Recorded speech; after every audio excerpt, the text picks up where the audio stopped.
30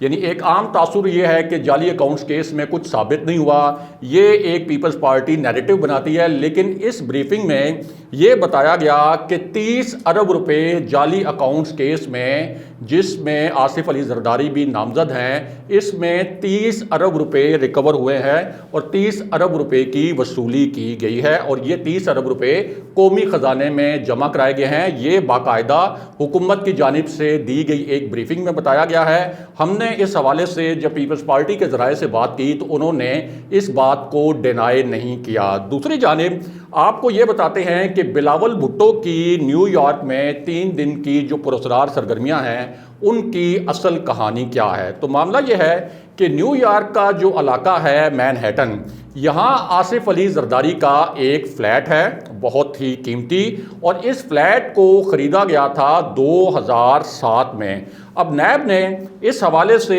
آصف علی زرداری کو نوٹس جاری کیا تھا، اور آصف علی زرداری نے اس نوٹس پر جواب کے لیے مہلت مانگی تھی۔ اب نیب کا موقف یہ تھا کہ اس فلیٹ کے حوالے سے ان کے پاس ناقابل تردید شواہد موجود ہیں کہ یہ فلیٹ آصف علی زرداری نے انتخابی گوشواروں میں ظاہر نہیں کیا تھا، اور نہ ہی یہ بتایا تھا کہ کس قانونی چینل سے اس فلیٹ کی خریداری کے لیے آصف علی زرداری نے رقوم جو ہیں وہ امریکہ منتقل کی تھی۔ ظاہر ہے کہ اگر یہ فلیٹ خریدا گیا تھا امریکہ میں تو اس کے لیے یہاں سے رقوم بھیجی گئی ہوں گی، اور وہ اگر لیگل طریقے سے بھیجی جاتی تو ایک بینکنگ